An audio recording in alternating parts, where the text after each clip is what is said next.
You Won't Be Alone review, a heady and haunting folktale among the best horror debuts in years.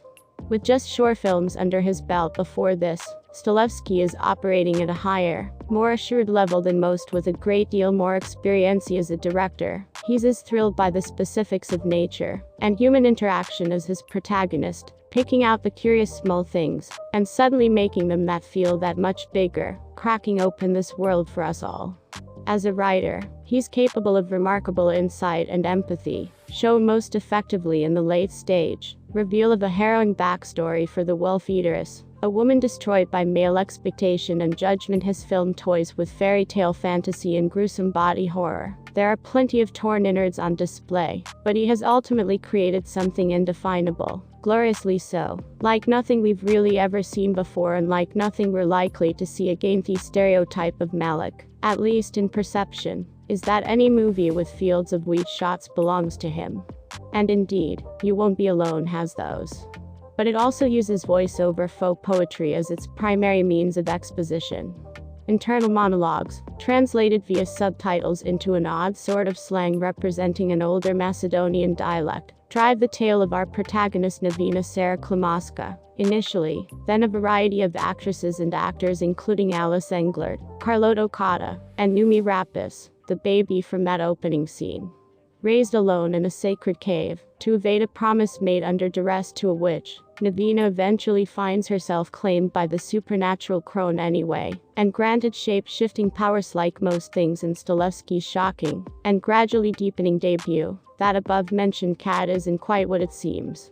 It is in fact a mythical witch called Old Maid Anamaria Marinca, 4 months, 3 weeks and 2 days, completely unrecognizable, approaching a mountainous village in the 19th century Macedonia, to pursue a newborn for an unknown reason. How very the brothers Grimm at first glance, brought to life with a Robert Eggers adjacent touch, plenty of blood and guts, and Matthew Chuang's dewy, cold to the touch cinematography. The most enthralling, even revolutionary aspect of You Won't Be Alone is its engagement with the notions of self and character in a way that defies binary definitions of gender. The film refreshingly operates outside of any cisgender rules, establishing its own language, identity, and universe on the one hand, and dismantling them on the other to unearth new avenues of compassion and understanding. Truth be told, Stolevski can't always sustain the viewer's patience, often biting off more substance than his film can chew and digest. And his empathetic attempts to redefine our understanding of a witch feels somewhat simplistic in the aftermath, offering only marginally more philosophical depth than a Disney origin story meant to humanize its villains. Still, You Won't Be Alone announces the arrival of a fierce new genre talent, an inventive stylist and an unapologetic interrogator of mankind with something worthwhile to say. A veteran shorts director who brings years of experimentation and experience to his boldly unconventional feature debut, Stolevski has crafted a lyrical cinematic folktale.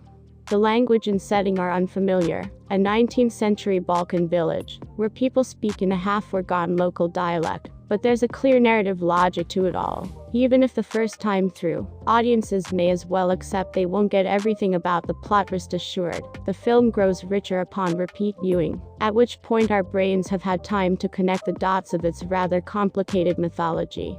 To wit, we can't fully process the opening shot of the wolf eateress crossing the screen in feline form, until much later in the film, once her abilities have been introduced. For those who don't mind a bit of a challenge, You Won't Be Alone feels like what we might get if A24 commissioned an art house horror movie from the Tree of Life director Terrence Malick.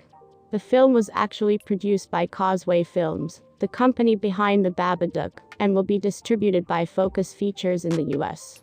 But it has that artistically out there quality adventurous moviegoers associate with The Green Knight and Lamb. Instead of a straightforward narrative, Stolevski delivers an evocative tapestry of natural world wonder, sensory fragments stitched together by a half-murmured interior monologue, and what sounds like medieval church music.